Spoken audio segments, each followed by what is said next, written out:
මෝනිං අද ආවා අලුත් vlog එකක් අරගන්න ලස්සන තැනකට. මේක තමයි මහමෙවුනාව.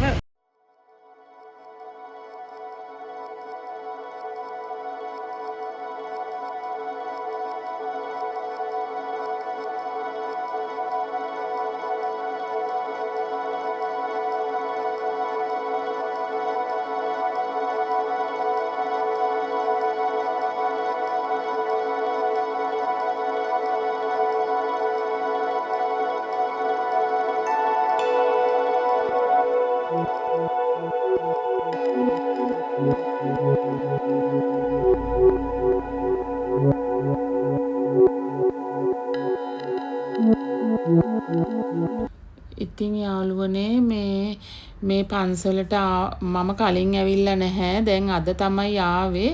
ආවට පස්සේ තමයි මේ අලංකාරවත් පන්සල දැක්කේ.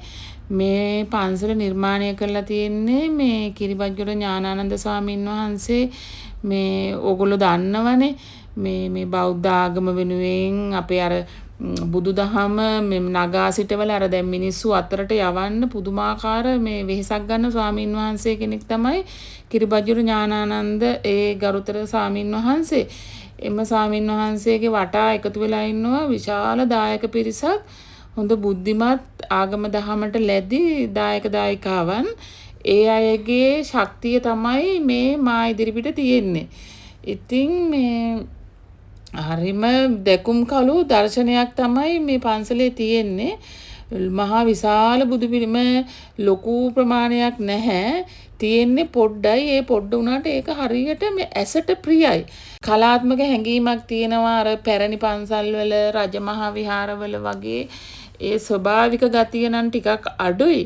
මේ රජමහා විහාරයක් නෙවෙයිනේ මේක මේ පන්සල මේ මෑතක ඉදිවෙච්ච එකක්නේ. ඉතින් මේ නවීන තාක්ෂණයත් එක්ක ඉදිවෙච්ච එකක් කියලා ඉතින් හොඳට තේරෙනවා. එහෙම තමයි ඉතින් ඒ ආදී රජ කාලේ තිබුණු තාක්ෂණය නෙමෙයි දැන් තියෙන්නේ. දැන් තාක්ෂණය ගොඩාක් දියුණුයිනේ. ඒ දියුණු හින්දා ඉතින් ඒ තාක්ෂණයත් උපයෝගී කරගෙන බොහොම සුන්දර කලා නිර්මාණයක් හැටියට තමයි මේ පන්සල ඇතුලේ තියෙන දේවල් නිර්මාණය වෙලා තියෙන්නේ. අනිත් එක හරිම පිරිසිදුයි. මේ කියන්නේ බිම හොඳට අතු ගාලා මොප් කළා මේකේ ඉන්න දායකයෝ මේ පන්සල ඇත්තට පුදුම පිරිසිදුවට තියාගෙන ඉන්නවා. ඒ වගේම මාසේ හැමදාම මොනවා හරි පින්කමක් තියෙනවා. දැන් එක දවසට දැන් පොය දවසට විතරක් නෙමෙයි අනිත් දවස් තියෙනවනේ සතිය පුරා.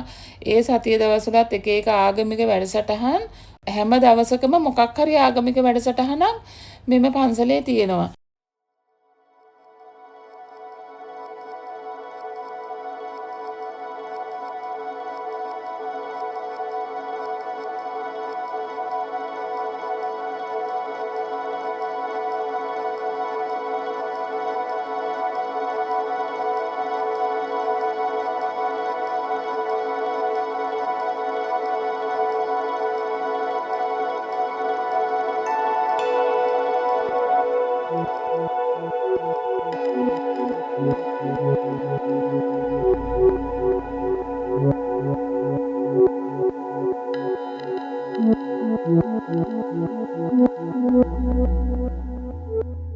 ඉතින් මේ නිතරම මේ මාළඹේ පාරේ හෙට මෙහෙට ගියාට මේ පන්සලට ඇවිල්ලා නැහැ මීට ඉස්සෙල්ලා.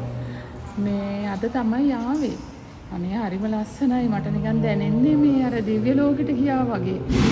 මට අර ඇතුළට ආවහම මේ මෙතන දැකනකොට මට අර සතුටු කඳුළුත් ආවා ඇස්වලට. එච්චරට මේ මොකද්ද අර බුද්ධානම්බන ප්‍රීතියක් වගේ එකක් දැනුණා හිතට. මේ හරියට සැනසීමක් දැනුණා. මට හරිය ආසයි මේ පන්සලට ආවට පස්සේ මම ඔයාලටත් ආරාධනා කරනවා මේ මාළඹේ අර නව නුවර පාරේ මාළඹේ පාරෙන් යනකොට පුළුවන් නම් පන්සලට ඇවිල්ලා චුට්ටක් වැඳලා යන්න කියලා. හරිම ලස්සන පන්සලක්.